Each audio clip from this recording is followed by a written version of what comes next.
In this tutorial, I will be covering what contact hours are and what the requirements are for instructor contact hours and as well as student contact hours.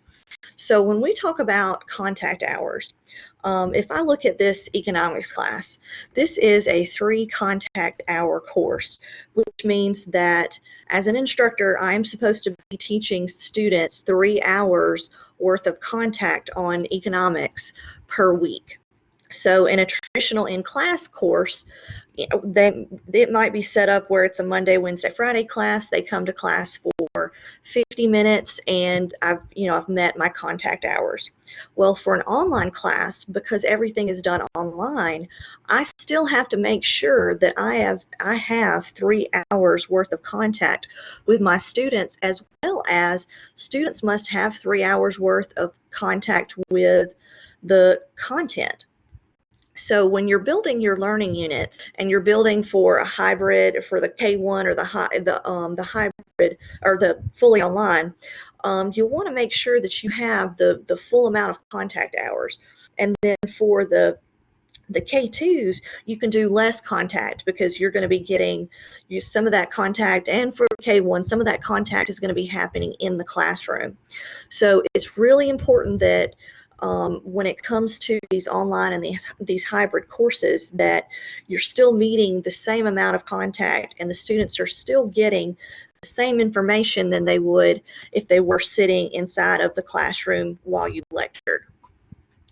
So one of the ways that we can go through and add and make sure that students are meeting the contact hours is we've got our virtual office hours, we've got our PowerPoint lectures, we've got different videos, and you can create your own videos as well. We've got links to websites. We've got more videos. I've got some more links. This is a link to an article. I've actually got 2 articles here. I've got another article and another video. I've also got my study-made activities, and then I've also got supplemental content, which is content that isn't necessarily required, but it can also add to the student's understanding of the material. So if we kind of go through and look at some of these particular items. So this particular video is actually about 30 minutes. And then, like I said, I've got multiple links to different articles and different websites. I've got multiple videos.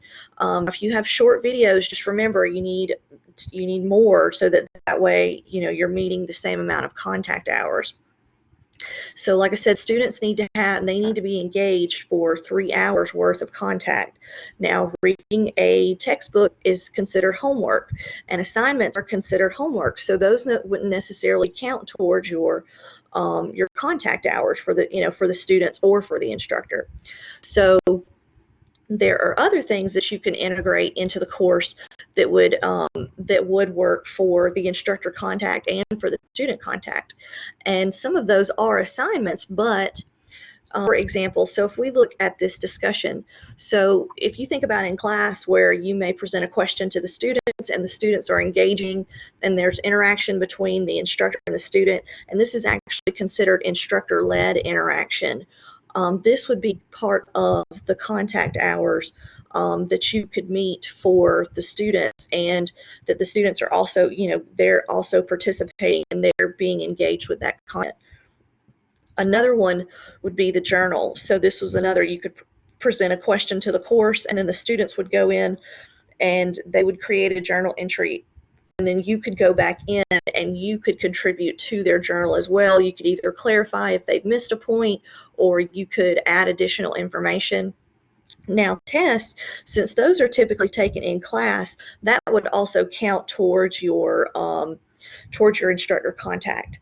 Now, anytime you do any type of quiz or assignment, I highly recommend putting a due date, and I'm going to go over building and creating different types of assignments in a minute, but I just want to add, make sure you put a due date, and also for a quiz or a test, make sure you put a timer in there as well, so that way students they have to go in and they have to complete it in a certain amount of time. So that's just kind of what we're talking about when we mention contact hours. Is there, have I created enough content that students are meeting those contact hours? And also, is there enough content to where, in terms of the discussion boards or the journals, am I meeting my contact hours to students? Meaning, am I giving them enough instructor initiated content to meet the instructor contact hours